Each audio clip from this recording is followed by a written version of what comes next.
Hello, Chem 2, and welcome to the beginning of Chapter 4, Reactions in Aqueous Solutions. In this video, we're going to start the section on different types of reactions and what to do with the unique type of reaction called precipitation reactions. There'll be a little bit of conceptual stuff, a little bit of balancing equations, and a little bit of the math part, the stoichiometry. So in this chapter, or in this unit, unit 3, actually the second half of unit 2, we're going to be looking at chapter 4 and then one small piece of chapter 10. Chapter 4 is all about what's called aqueous stoichiometry that involves samples that are dissolved in water. And we'll talk a little bit about what that means between dissolved in water. But we'll be using units of concentration as our measuring tool to say how much of the materials there are. But there are other concentration units besides the one we learned in chapter 3. That was the molarity. But we're only going to use molarity in chapter 4. And then, like I said, in chapter 10, we'll introduce other units. So what are our objectives? In section 4.1, which is what this video is going to cover, we're going to predict the solubility of compounds, whether they're soluble or insoluble, and also determine whether a reaction is going to produce a precipitate. We're also then going to learn how to write what are called net ionic equations for different types of reactions, especially the precipitation reactions. And then ultimately, the end of this video, we're going to deal with the stoichiometric component, how to calculate moles, mass, and the like using aqueous solutions. The next video, section 4.2, we're going to focus on a different type of aqueous reaction. Those are acid-base reactions. So this is 4.1. It's actually labeled as simply the precipitation reactions. And what is a precipitation reaction? Well, precipitation reactions, unlike what you might think of revolving around, say, precipitation, like when it rains or snows, is like the material falling from the sky. Well, there's a similarity here. Precipitation is when stuff that is normally soluble and is mixed in very, very well into a water solution becomes not so much and becomes so heavy and so combined that it falls out of solution, is no longer stays in the aqueous environment, is no longer soluble. So the term we use there is insoluble. We're going to talk about how to determine whether something's ionic or covalent, but soluble or insoluble. Long day, guys. Sorry. But the soluble or insoluble is going to be based on one big factor. Now, we're not going to pay too much attention to those factors, but this is what determines whether something is soluble or not. It's how well the interactive forces are between the different components that are in the material. If you put sodium chloride, table salt, into water, there are 3 parts there. There's the sodium ion, there's the chlorine ion, and then there's water. Okay, so when you put sodium chloride into water, so like salt water, you have sodium ions are floating around, chlorine ions are floating around, and then there's waters floating around.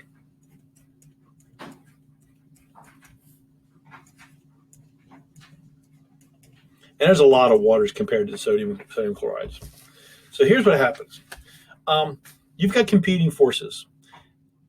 Is the attraction between the 2 ions greater than the attraction of the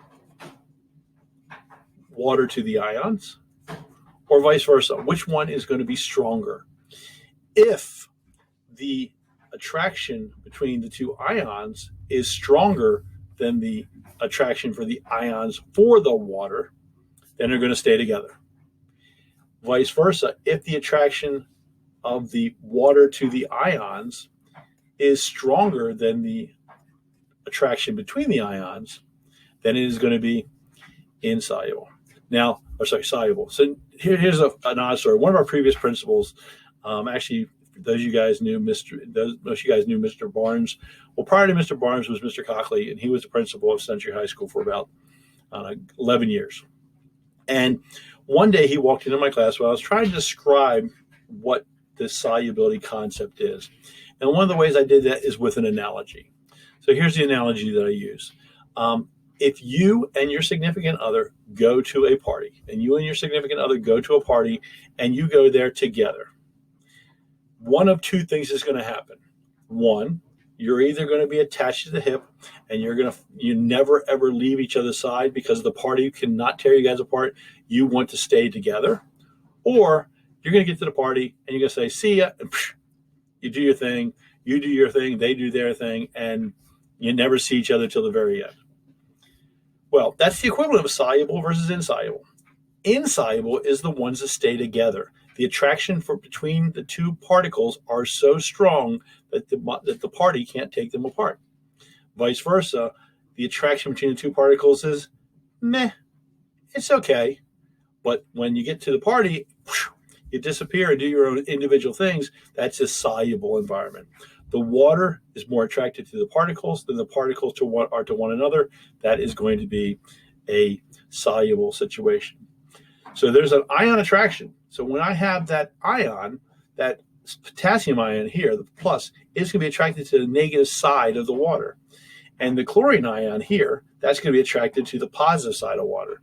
And as long as that attraction is stronger than the ion, it's going to split it apart. So if the force of attraction between the water molecules and the ions is greater than the compound, then it's going to be soluble. If the force of attraction between the ions and the compound is greater, then the compound will be insoluble. So let me show you an example. Hopefully this YouTube video shows up okay for you guys via this video. But here's a quick sniglet of a reaction, a very brief example of a solubility, a precipitation reaction. So let's watch this. All right, well, we have here our two beakers, each containing a dissolved aqueous ionic compound. In the beaker on the left, we've got magnesium sulfate. And you can see that that is a clear and colorless solution. Looks just like water on first glance. And over on the right, we've got sodium hydroxide, which is also clear and colorless. Again, looks just like water. And what we're going to do here is we're going to mix these two. Okay, so before it goes any further, I'm going to explain something. The magnesium and the sulfate are in water, and they've split apart. The magnesium and the sulfate have split apart, and when they split apart, they float around in the water. So they used to be a solid. Magnesium sulfate is a solid, like table salt, but they split apart, and because they split apart, you can't see them. Same thing with the sodium hydroxide. The sodium and the hydroxide ions split apart. They're not attracted to one another very much. However, when you mix them together, and see what happens. You can see a white cloudiness forming right away, and what that cloudiness actually is the product of this reaction. Is actually a solid produced, and it's called a precipitate. And there's these very small particles that are suspended in that right now, but if we let this settle out over time, we'd find that they collect in the bottom as a solid. Okay, so that's an example of a precipitation reaction. All right, well, precipitation occurs when two solids, two aqueous solutions come together, and not to get too weird, but you and your friend go to the party, another person and their friend go to the party, but somewhere between the four of you, you find one another and you hang out with each other the entire time. That would be a precipitate. The two that split apart, one piece from each comes together. In that previous example, one piece of each, the magnesium found the hydroxide. When the magnesium found the hydroxide, it came together, and the attraction between the magnesium and the hydroxide was greater than the attraction of the magnesium and the hydroxide individually for the water. We found a stronger attraction. So when you have this formation of a solid where no other solid exists, and that reaction occurs, that's a precipitation. Now, the reverse of solubility is when you take it as a solid and dissolve it in the solvent to produce a solution, where you can literally take it and make it go backwards. Here's another example.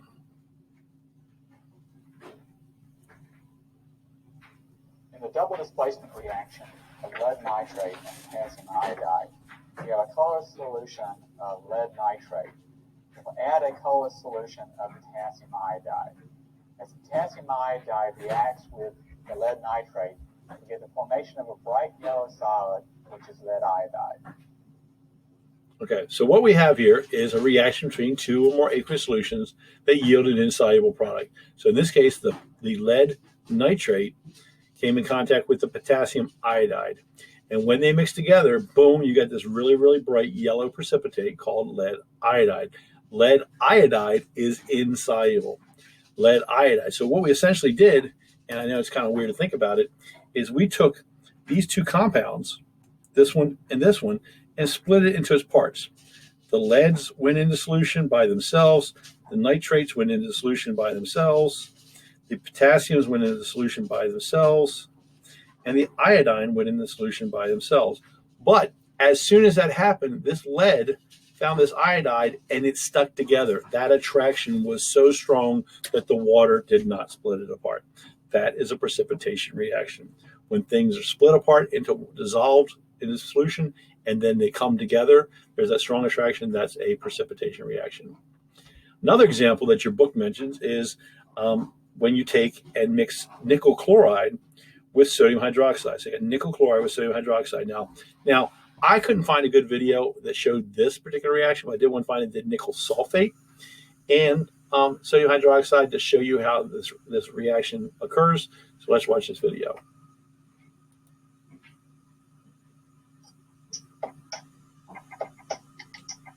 So there's nickel sulfate. It's clear colorless. You add sodium hydroxide. It's green. You add sodium hydroxide. You see that little gray, that little cloudiness? That's the nickel hydroxide being formed. Nickel hydroxide is insoluble. Nickel hydroxide is a insoluble solid. Okay. So precipitation reactions are ones where a insoluble solution takes place. But the question is, how do you know whether an ion is going to be soluble or not without testing it? Well, one thing we can do is we can learn what are called the solubility guidelines or solubility rules.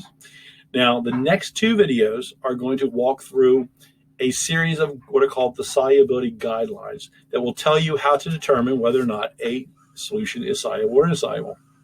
And for right now, within this class, come to AP, we'll talk a little bit more about how this is not 100% accurate. We're going to think of solubility as being yes or no. Soluble, insoluble. Dissolves 100%, doesn't.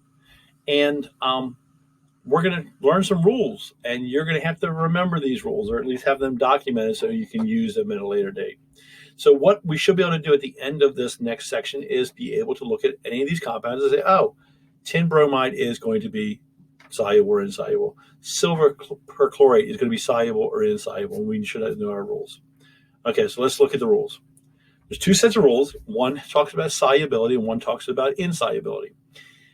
This talks about the solubility. So anytime something has group 1 or ammonium as the cation, it's going to be soluble. So sodium, anything, potassium, anything, ammonium, anything is going to be soluble. It's going to break apart into its ions. Anything that ends in a nitrate, an acetate, a chlorate, or a perchlorate, regardless, are always going to be soluble. So I can take lead acetate, lead chlorate, lead nitrate, like we did in the previous one. And those two are going to be separated as much as possible. Now, we have a few that have the twists to them. Okay?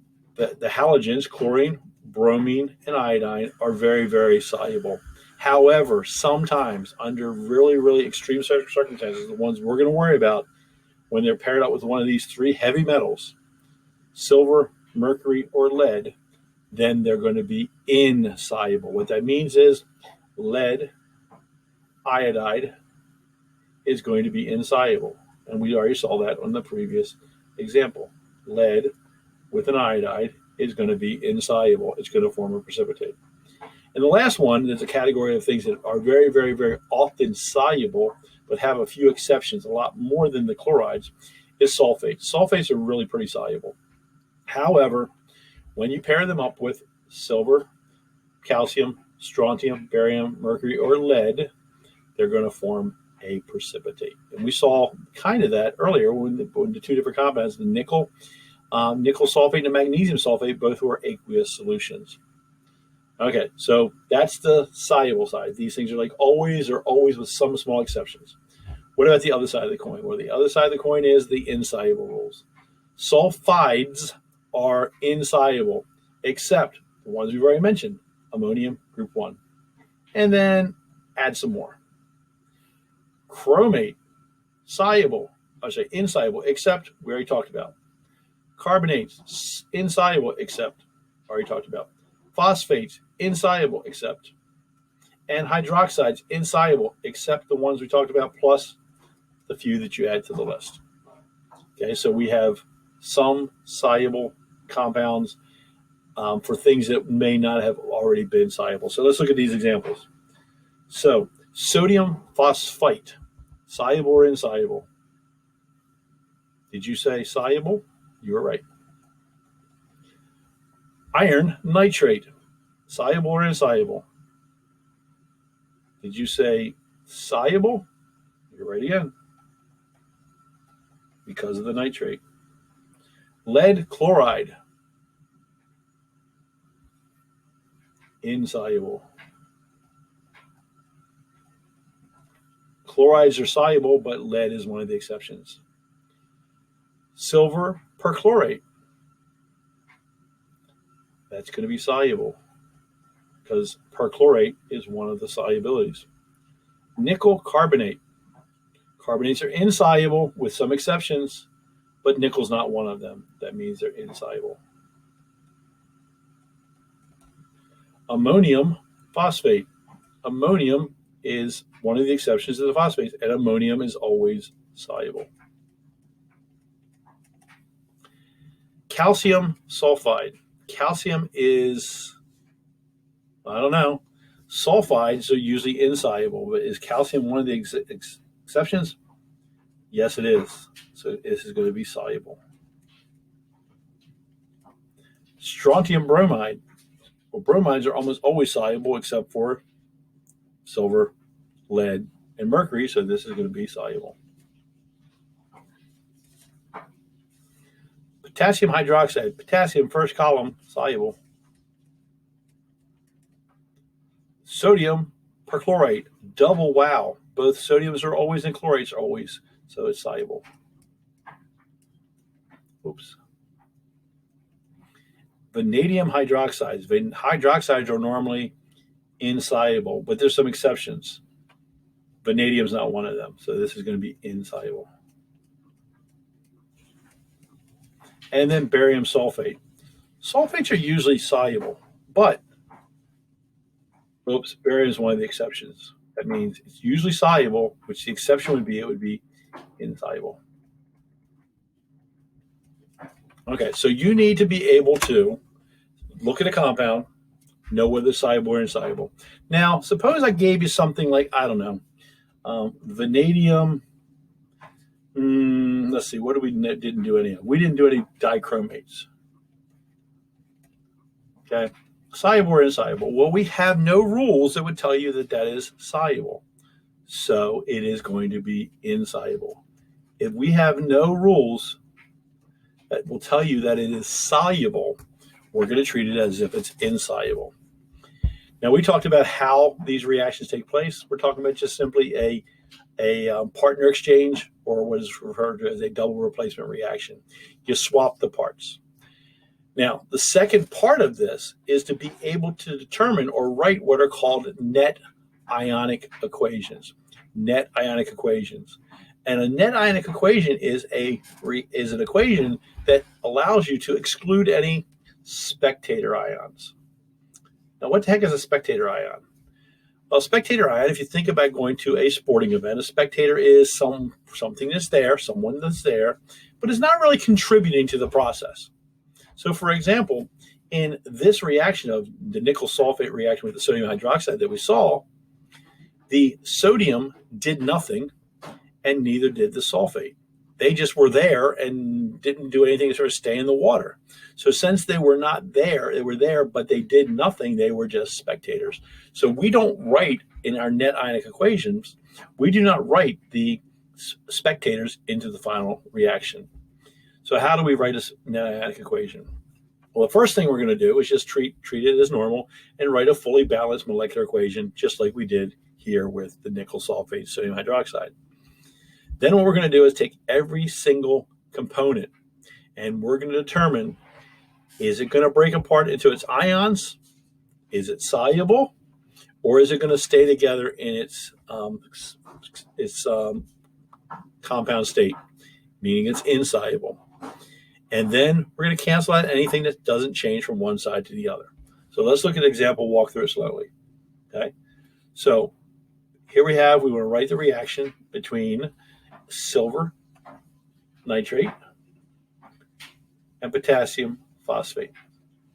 So the first thing we always do in writing the net ionic equation for the reaction between aqueous and silver nitrate and aqueous potassium phosphate is we write the equation just in its normal form, just like you're back in Chem 1. So this would be the balance equation. Silver nitrate is AgNO3. Potassium phosphate is K3PO4.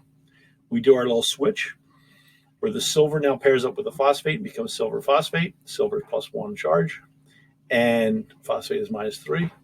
And then the potassium pairs up with the nitrate, and potassium is a +1 charge and the nitrate is -1. And then you balance it. Now, the next thing we need to do is determine for every single one of the compounds, is it soluble or insoluble? Soluble or insoluble? So silver nitrate, that's going to be a soluble, because all nitrates are soluble. Potassium phosphate, that's also going to be soluble, because of the potassium. Silver phosphate, well, silver phosphate is going to be insoluble, because phosphates are almost always insoluble. And then finally, potassium nitrate. Both potassium and nitrates are always soluble, so this is going to be soluble. And for every one that's soluble, we're going to break this apart into its ions. Okay? So I have it printed out here below, but I want to walk through it slower. So 3 silver nitrates becomes 3 silvers and 3 nitrates. Okay? Potassium nitrate becomes 3 potassiums plus a phosphate. Why did I say nitrate? Potassium phosphate and a nitrate. This we leave alone, right, just the way it is. And then the 3 potassium nitrates become 3 potassiums and 3 nitrates. So you see, with every time something's soluble, we're going to break it into its parts. And if it breaks into its parts, don't forget to carry along any subscripts or anything to make sure we know how many of each one of the ions there are. So if I rewrite that in a normal form, there's my total. It's called a total ionic equation, and it shows all the ions. Then I look for things that are the same on both sides. So for instance, my potassiums are on both sides. That's a spectator. My 3 nitrates are on both sides. That's a spectator. And that's it, because here the silvers are by themselves, here the phosphate is by itself, here the silver phosphate is all together. And there should be a 3 there. I don't know why there's not. Okay. So when it all comes together and we rewrite it by removing the spectators, we get this, which is the net ionic equation. Okay, so try this one on your own. Pause the video after this. Write the net ionic equation for the reaction between aqueous calcium bromide with aqueous lithium carbonate.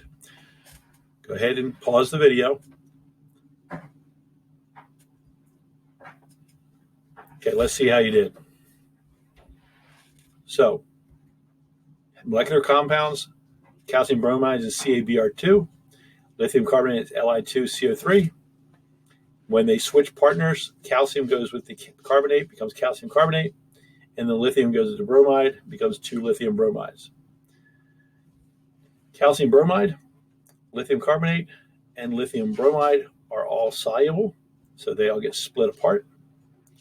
And then we look for spectators. Lithium is on both sides, and so are my bromides. And I'm left with calcium plus carbonate gives me calcium carbonate. Okay, so let's look at another unique situation.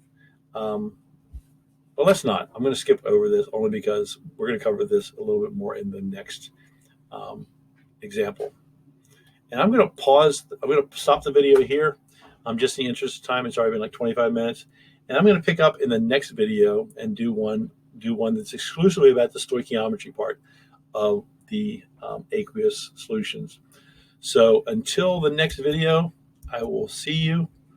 Stay safe, stay healthy, practice your social distancing, and maybe I'll see you in a few weeks.